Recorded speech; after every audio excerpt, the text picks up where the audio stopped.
Film की शुरुआत होती है और हमें पानी में एक सबमरीन दिखाई जाती है। उसके अंदर दो आदमी दो अलग तरह की कीज चाबियों को जोड़कर एक कमरे को खोलते हैं, जिसमें उन्होंने बहुत बड़े एआई सिस्टम को रखा हुआ था। ये एआई सिस्टम ऐसा था जो दुनिया में होने वाली किसी भी मुसीबत से इन्हें बचा सकता था। वो दुनिया में हर चीज को हैक करने का काम कर सकता था। अब जब वो लोग उस एआई सिस्टम को चलाकर कमरे से बाहर आते हैं तो उन्हें अपने पास एक और सबमरीन के आने का सिग्नल मिलता है, जो बहुत तेजी से उन्हीं के सबमरीन की तरफ आ रही थी। वो लोग अपने कैप्टन को उस सबमरीन के पास एक मिसाइल छोड़ने का कहते हैं, मगर जैसे ही उनका छोड़ा हुआ मिसाइल उस सबमरीन के पास जाता है वो गायब हो गई थी। तभी वो अपने मिसाइल को वापस लाने का कहते हैं, मगर अब वो उन्हीं के सबमरीन की तरफ बढ़ रहा था। ये देखकर कैप्टन डर जाता है और हैरान हो गया था। उसे ऐसा लग रहा था कि शायद उन्हें किसी ने हैक कर लिया है। ये काम दरअसल उनके एआई का ही था जिसने इनके सिस्टम को हैक कर लिया था। वो मिसाइल अब इन्हीं के सबमरीन से आकर टकरा गई थी, जिस वजह से सबमरीन के तबाह होने के साथ साथ सभी ऑफिसर्स भी मारे जाते हैं। उनका एआई सिस्टम भी पानी में डूब गया था। उनके ऑफिसर्स जो मर गए थे उनकी लाशें पानी में तैर रही थी और ऊपर आने लगती हैं। उनके गले में हम लटकी हुई उन्हीं चाबियों को देखते हैं जो एआई सिस्टम के कमरे की चाबियां थी। इसके बाद हमें एक आदमी इथान को दिखाया जाता है, जिसके पास एक पोस्टमैन कुछ लेकर आया था। यहाँ पर हमें इथान के बारे में बताया जाता है कि वो पहले एक बहुत बड़ा चोर था जो गैब्रियल नाम के आदमी के साथ मिलकर काम किया करता था, मगर एक दिन गैब्रियल ने इथान की दोस्त को मार दिया, जिसके बदले में इथान को आईएमएफ वालों ने मुजरिम समझकर पकड़ लिया। लेकिन जब आईएमएफ के डायरेक्टर को इथान की काबिलियत के बारे में पता चला तो उन्होंने उसकी सजा को माफ करवा के आईएमएफ का एजेंट बना दिया। अब इथान के पास एक काम आता है, उसने तो चाबियों को ढूंढना था और वो वही चाबियां थी जो हमने कहानी के शुरू में देखी, जिससे एआई के सिस्टम को खोला जा सकता था। इस वक्त वो चाबियां एक लड़की के पास थी जो आईएमएफ की एक एजेंट थी। उसे वो इस्तांबुल से मिली थी। उस लड़की के ऊपर 5 करोड़ का इनाम भी था। इथान को अब वो चाबियां किसी भी कीमत पर ढूंढनी थी। दूसरी तरफ हमें वही लड़की दिखाई जाती है जिसके पास चाबियां थी। वो रेगिस्तान के इलाके में कुछ आदमियों से लड़ रही थी जो उसकी जान के दुश्मन थे। वो अपनी स्नाइपर गन से उनका मुकाबला करती है। तभी उसकी मदद करने वहाँ पर इथान भी आ गया था, लेकिन उस लड़की के पास जैसे ही इथान जाता है वो लड़की मर गई थी। इसके बाद हमें एक मीटिंग दिखाई जाती है जहाँ पर सभी आईएमएफ के ऑफिसर्स बैठे एक एजेंट से मीटिंग कर रहे थे। वो एजेंट इन्हें यहाँ पर एक एआई सिस्टम के बारे में बताता है जो अब खुद से काम करने लगा है। इनको बहुत सी तबाहियों के रिकॉर्ड्स भी मिले थे, मगर कहीं पर भी एआई का नाम नहीं था कि उसकी वजह से ये सब कुछ हो रहा है। मगर वो एजेंट बताता है कि वो एआई अब खुद से काम कर रहा है। वहीं पर अब आईएमएफ के डायरेक्टर इनसे बात करते हैं और बता कि रशिया अपनी 2 अलग अलग किस्म की चाबियों को ढूंढ रहा है जिससे वो अपने एआई सिस्टम को कंट्रोल कर सकते हैं, जो उन्होंने कई सालों पहले बनाया था। अगर उन्हें वो चाबियां ना मिली तो दुनिया में बहुत बड़ा खतरा आ सकता है। लेकिन ये चाबियां किस लिए और इनसे क्या खोला जा सकता था, इस बारे में इन्हें अब तक कुछ भी नहीं पता था। लेकिन दुनिया में जितनी भी एजेंसीज हैं सब उन चाबियों को ढूंढ रही है। शायद उससे एआई सिस्टम को कंट्रोल किया जा सकता है, जिससे पूरी दुनिया के सिस्टम को हैक करके तबाह किया जा सकता है। वो बताती हैं इन चाबियों का एक हिस्सा हमारे एजेंट को मिला था जिसको लेने हमने इथान को भेजा था, मगर अभी तक उसका कुछ पता नहीं चला। तभी यहाँ पर एक एजेंट आकर आईएमएफ के डायरेक्टर को एक मास्क देता है और वहाँ पर जहरीली गैस को छोड़ देता है, जिससे सब बेहोश हो गए थे। बस वो एजेंट और डायरेक्टर ही बचे थे। वो एजेंट दरअसल असल में इथान था। डायरेक्टर से पूछते हैं तुमने ऐसा क्यों किया। इथान उन्हें बताता है कि मैं उसी लड़की एजेंट के पास गया था जिसके पास से मुझे ये चाबी मिली। मैंने ये चाबी ले ली और मैंने उसे मर जाने का नाटक करने का कहा ताकि जो भी लोग उसके पीछे पड़े हैं वो हट जाए और उसकी जान बच जाए। वो अपने डायरेक्टर से कहता है इस चाबी का दूसरा हिस्सा ढूंढने के बाद ही एआई सिस्टम को खत्म कर दूंगा। ये सुनकर डायरेक्टर कहते हैं तुम जानते हो कितनी एजेंसीज उस एआई सिस्टम के पीछे पड़ी हैं। वो कहता है हाँ मैं जानता हूँ, और मैं ये भी जानता हूँ अगर किसी भी एजेंसी ने उसे हासिल भी कर लिया तो वो इतना खतरनाक है उसे कोई भी कंट्रोल नहीं कर पाएगा, जिससे दुनिया में तबाही फैलेगी। इसीलिए मैं उसे खत्म करना चाहता हूँ। अब कुछ दिन के बाद हमें दुबई एयरपोर्ट को दिखाया जाता है। एक ऑफिसर जो अपनी टीम के साथ इथान को ढूंढ रहा था क्योंकि उसे पता चल चुका था कि चाबी का एक हिस्सा इथान के पास है। उन्हें इथान मिल जाता है, मगर देखने पर वो इथान नहीं था क्योंकि वहाँ पर जो इथान के साथी थे उन्होंने सारे कैमरा सिस्टम को हैक कर लिया था, जिससे उस ऑफिसर को चलता हुआ हर आदमी इथान नजर आ रहा था। उधर दूसरी तरफ इथान जो एक आदमी के पास पहुंचता है जिसके पास चाबी का दूसरा हिस्सा था, मगर अब वो चाबी एक लड़की चुरा कर भाग जाती है। उसके बारे में इथान के साथी जब पता करते हैं तो इन्हें पता चलता है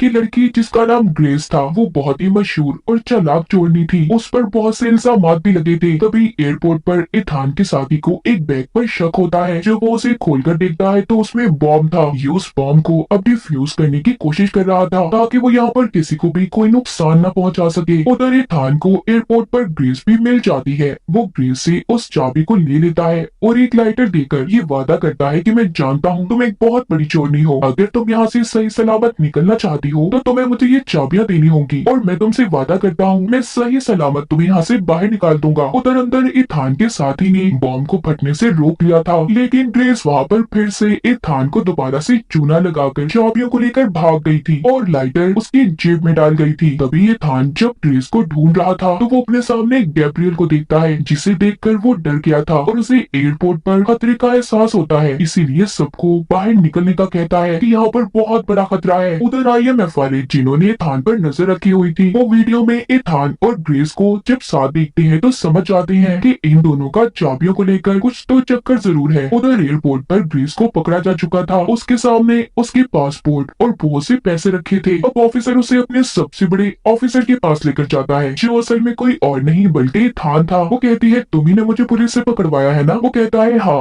अब तुम मुझे बताओ वो चाबियां तुम क्यों हासिल करना चाहती हो? वो बताती है मैं नहीं जानती उन चाबियों के बारे में असल राज क्या है। मुझे तो सिर्फ ये बताया गया था कि मुझे इन चाबियों को एक आदमी के पास बेचना है जो मुझे बहुत से पैसे देगा, और तुम्हारे बारे में भी बताया गया था। इतना कहकर जब ये दोबारा से इथान के साथ जा रही थी, एक बार फिर ग्रेस इथान को धोखा दे देती है। ऑफिसर्स के दरमियान में फंसाकर वो वहाँ से भाग गई थी और नीचे जाकर गाड़ी को लेकर चलाकर वहाँ से चली जाती है। उसका पीछा एक बाइक पर इथान भी कर रहा था। तभी ग्रेस के सामने कुछ गुंडे आ जाते हैं जो उसे अब तंग कर रहे थे और गाड़ी से बाहर निकलने का कहते हैं। वहाँ पर जल्दी से अब इथान भी आ गया था। उसने ग्रेस को बचा लिया था और उसके हाथ पर अपने हाथ के साथ हथकड़ी को बांध देता है ताकि वो भाग न सके। उधर ही वो ऑफिसर जो इथान को पकड़ने में लगा हुआ था वहाँ पर आ जाते हैं। इसी दौरान एक लड़की कातिल उनके पीछे पड़ जाती है। उसने ऑफिसर्स पर हमला कर दिया था और ग्रेस और इथान के पीछे पड़ चुकी थी। वो भी उनसे चाबियां हासिल करना चाहती थी। इथान और ग्रेस उससे बचकर एक गाड़ी को ऊंचे नीचे रास्तों से लेकर भगाते हैं। वो लड़की भी उनका पीछा कर रही थी। ये लोग जैसे तैसे उस लड़की को चकमा देकर निकल गए थे। ग्रेस को जब इथान आजाद करता है तो वो फायदा उठाकर गाड़ी के स्टीयरिंग के साथ इथान को बांधकर चली जाती है, जिसके बाद इथान किसी तरह आजाद होकर जब बाहर आता है उधर उसकी टीम के सभी लोग थे जो उसे ढूंढ रहे थे। वो भी इथान को लेकर अपने ऑफिस में आ जाते हैं। यहाँ पर इन्हें पता चलता है कि एक लेडी जो बहुत अमीर है उसकी पार्टी में ग्रेस उन चाबियों को बेचने वाली है, मगर अब तक यहाँ पर ये कोई भी नहीं जानता था कि उन चाबियों से आखिर होता क्या है। इथान का एक साथी बताता है कि मुझे एयरपोर्ट पर एक बैग में बॉम्ब मिला था जिसको किसी AI ने डिजाइन किया। मुझे ऐसा लगता है कि वहाँ पर जो आदमी उस बॉम्ब को छोड़कर गया होगा वो AI का भेजा गया आदमी था। तभी यहाँ पर इथान को याद आता है कि मैंने उस दिन एयरपोर्ट पर गैब्रियल को देखा था जो अचानक से मेरी आंखों के सामने गायब हो गया। इसका मतलब AI ने मेरे चश्मे को हैक किया, तभी तो गैब्रियल मेरी आंखों के सामने से गायब हो गया और मैं उसे देख भी नहीं पाया। और मुझे वैसा लगता है कि AI ने गैब्रियल को ही चुना है अपने लिए, वो उसके लिए काम कर रहा है। मैं उसे बहुत अच्छे से जानता हूँ, मैं गैब्रियल के साथ काम कर चुका हूँ, वो बहुत खतरनाक है। यहीं पर इथान के साथ लेडी ऑफिसर भी उसके बारे में जानती थी। वो कहती है गैब्रियल के बारे में मैंने सुना है उसे मौत का सौदागर कहा जाता है, वो किसी भी चीज से नहीं डरता। इथान को अब डर लगने लगा था। वो कहता है कि अगर AI हमें कंट्रोल कर रहा है और हम पर नजर रख रहा है, उसे ये भी पता है कि अभी हम इस वक्त यहाँ पर हैं, ये हमारे लिए बहुत बड़ा खतरा है। हमें किसी भी तरह AI के सिस्टम को दुनिया में फैलने से रोकना होगा। इसके बाद हमें एक पार्टी दिखाई जाती है जहाँ पर ग्रेस उन्हीं चाबियों को बेचने आई थी, जिसका सौदागर खरीदने वाला कोई और नहीं बल्कि गैब्रियल था। वहाँ पर वो कातिल लड़की भी थी जो इथान और ग्रेस के पीछे पड़ी थी। इसका मतलब ये भी AI के लिए काम कर रही थी। वहीं पर थोड़ी देर बाद इथान भी आ जाता है जिसे इस पार्टी के बारे में ग्रेस नहीं बताया था। गैब्रियल इथान को देखकर हैरान हो जाता है। यहाँ पर पार्टी की होस्ट आती है, वही अमीर लेडी जो एक ब्लैक मार्केट की डीलर थी, जिसके बारे में पहले ग्रेस ने इथान को भी बताया था। उसी ने ग्रेस को गैब्रियल को चाबियां देने का काम दिया था। वो आकर गैब्रियल से मिलती है। वो मेन लेडी सबको बिठाकर बताती है कि उन कीज से जो सभी हासिल करना चाहते हैं उससे AI की एंटिटी यानी कि उसकी बुरी ताकतों को कंट्रोल किया जा सकता है, जिसके बाद इंसान दुनिया में कुछ भी कर सकता है। तभी इथान को ये बात समझ आ गई थी कि वो सभी जो यहाँ पर इकट्ठा है उसके पीछे भी AI का हाथ है। वहीं पर अमीर लेडी ग्रेस से चाबियां मांगती है। वहाँ पर इथान अब उस लेडी से पूछता है कि तुम्हारा उन चाबियों से क्या फायदा होगा। गैब्रियल बताता है अगर ये लेडी इन चाबियों को बेच देगी तो आने वाले कल में और भी अमीर हो सकती है, जिससे इसे बहुत से फायदे होंगे। थे, इससे बहुत से पैसे मिलेंगे और जिसके बाद हम एआई सिस्टम को भी कंट्रोल कर सकते हैं। इथान कहता है आज जो हम यहाँ पर जमा है वो एआई की वजह से है। वो चाहता है कि उसकी चाबियों से गलत काम किए जाए। वो एआई सिस्टम ये भी जानता है कि उसे मुझसे खतरा है, तभी वो ग्रेस को चाबियां देने से मना करता है कि गलत हाथों में चाबियां कभी मत देना, जिससे बहुत बड़ी तबाही आ जाएगी। अब वो ग्रेस को इशारा करता है और उधर तभी बहुत बड़ी लड़ाई शुरू हो गई थी। सभी को चकमा देकर इथान और ग्रेस वहाँ से भाग गए थे, लेकिन ग्रेस इथान को एक बार फिर धोखा देकर अकेला ही छोड़कर गैब्रियल के पास उन चाबियों का सौदा करने चली गई थी, क्योंकि उसके भी दिल में अब पैसों का लालच था। इथान जल्दी से अपने साथी से राब्ता करता है और ग्रेस की लोकेशन का पता करने का कहता है। तो उसका साथी जब अपने कंप्यूटर पर काम कर रहा था तो वो एकदम हैरान हो जाता है, क्योंकि बिना बोले ही इथान के पास उसकी आवाज जा रही थी। वो समझ जाता है कि एआई ने उनके सारे सिस्टम्स को हैक कर लिया है। इथान को जब इसके बारे में उसका साथी बताता है तो वो भागकर वहाँ से दूर चला गया था ताकि एआई उसे ना ढूंढ पाए। तभी वहाँ पर इसका पीछा करती कातिल लड़की आ जाती है जो अब तक इसका पीछा कर रही थी। इन दोनों के बीच में बहुत ज्यादा लड़ाई होती है, मगर वो उसे वहीं पर छोड़कर ग्रेस के पास चला जाता है जो एक पुल के पास थी, जिसके बारे में इथान के साथी ने बताया था, मगर उसे पहुंचते वहां पर देर हो गई थी। उधर पुल के पास गैब्रियल ने ग्रेस को धोखा दिया था।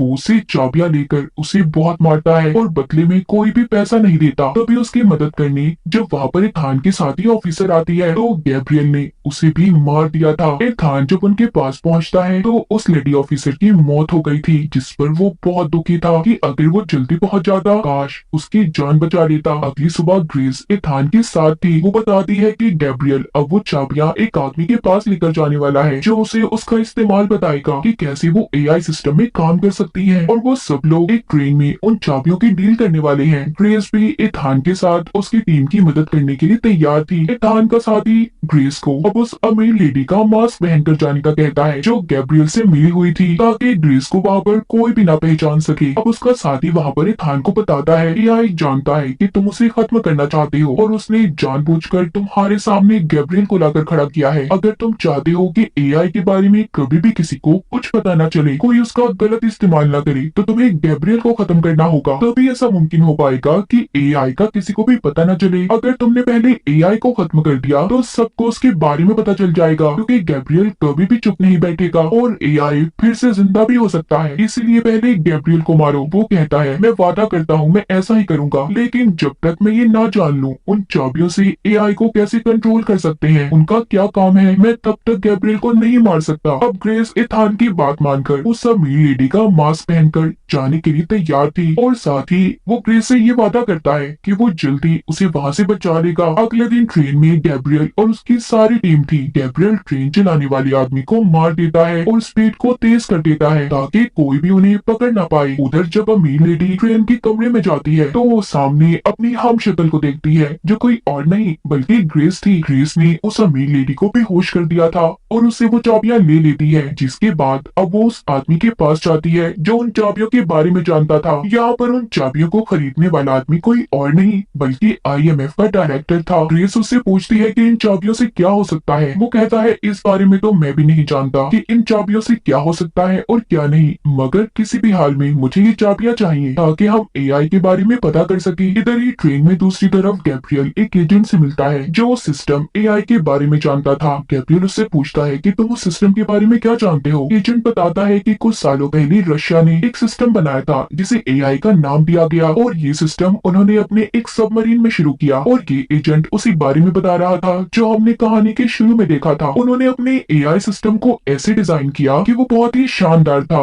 वो अपने बारे में खुद ही पता कर लेता था कि क्या सही है और क्या नहीं। इसी बात का फायदा उठाकर उस एआई सिस्टम ने उस सबमरीन को खत्म कर दिया। उसे ऐसे डिजाइन किया गया है कि वो खुद ब खुद अपने अंदर नई नई तब्दीलियां लाता है। गैब्रियल उस एजेंट से पूछता है इस बारे में और कौन जानता है। वो कहता है मैं, तुम और तुम्हारे पीछे जो लड़की खड़ी है, और कोई भी नहीं जानता। तभी गैब्रियल ने उस एजेंट को मार दिया था। गैब्रियल के पीछे जो लड़की खड़ी थी वो वही कातिल लड़की थी जो उसके साथ मिलकर काम किया करती थी। अब गैब्रियल उस लड़की को भी मारना चाहता था लेकिन वो उससे बचकर भाग जाती है। इसी दौरान वो बहुत ज्यादा जख्मी हो गई थी। उधर दूसरी तरफ ग्रेस जो अमीर लेडी का रूप लेकर आईएमएफ के डायरेक्टर से उन चाबियों का सौदा कर रही थी, पूछती पूछती है कि इसके बदले आप मुझे कितने पैसे देंगी। वो कहता है जितने भी तुम मांगो। ग्रेस जब उसके हाथ में वो चाबियां देती है तो आईएमएफ का डायरेक्टर खुश हो गया था। कहता है कि इससे पूरी दुनिया को तबाह किया जा सकता है। ये सुनकर ग्रेस डर गई थी। वो उन चाबियों को फिर से ले लेती है। वो जान चुकी थी कि इन चाबियों को किसी को भी गलत हाथों में देने से बहुत बड़ी तबाही हो सकती है। बाहर इथान को दिखाया जाता है जो एक बहुत बड़ी पहाड़ी पर अपनी बाइक पर था। उसका साथी उसे वहां से छलांग लगाने का कहता है जो सीधा ट्रेन में जाकर गिरेगा और वो उसे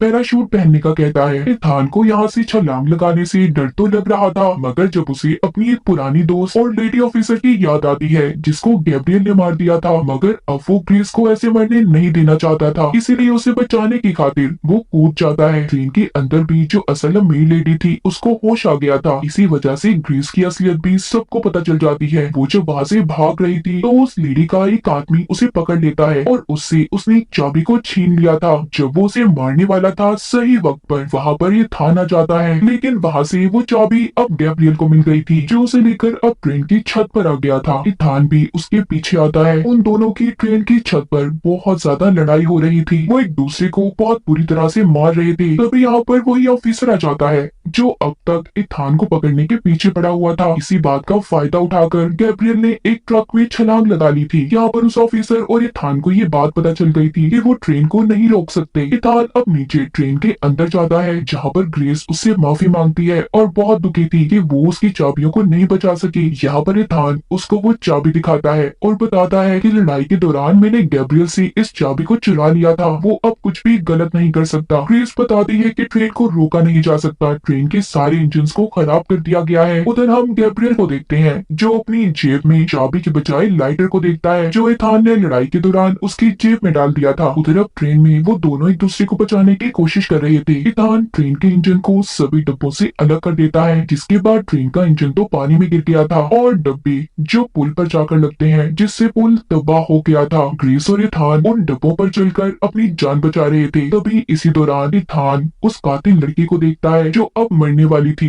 ग्रेस उसकी मदद करती और उसे बचा लेती है। वो लड़की उनका शुक्रिया करती है कि इथान ने उसे जिंदा छोड़ दिया और माफी मांगती है कि वो अब तक गैब्रियल का साथ दे रही थी। इथान पूछता है क्या तुम इन चाबियों के बारे में जानती हो? तभी वो सबमरीन का नाम बताती है जो इन चाबियों का कोड भी था। इतना कहकर वो लड़की मर गई थी। इथान ग्रेस को सही वाले ट्रेन के डब्बे में छोड़कर जिसमें अभी तक आईएमएफ का डायरेक्टर भी बैठा था और पैराशूट पहनकर नीचे उतर गया था। वहाँ पर ग्रेस आईएमएफ के डायरेक्टर को कहती है कि इथान आप पर अब भी भरोसा करता है, उसको आप पर यकीन है कि आप कभी भी कोई गलत काम नहीं कर सकते। ये सुनकर आईएमएफ का डायरेक्टर ग्रेस से कहता है तुम फिक्र नहीं करो, कुछ भी गलत नहीं होगा और हाँ मैं तुमसे वादा करता हूँ कि तुम्हारे सारे पिछले रिकॉर्ड्स को मिटा दिया जाएगा और तुम अब आईएमएफ की एजेंट बनकर जिंदगी गुजारोगी। उधर इथान को दिखाया जाता है जो अपने साथियों के पास पहुंच गया था और चाबियां देकर उसके बारे में पता करने का कहता है। यानी कि इथान का सफर अभी शुरू हुआ था। वो दुनिया में आने वाली इस बड़ी सी तबाही को रोकना चाहता था। फिल्म के आखिर में हमें पानी के अंदर रशियन सबमरीन को दिखाया जाता है और इसी के साथ इस फिल्म की कहानी यहीं पर खत्म हो जाती है।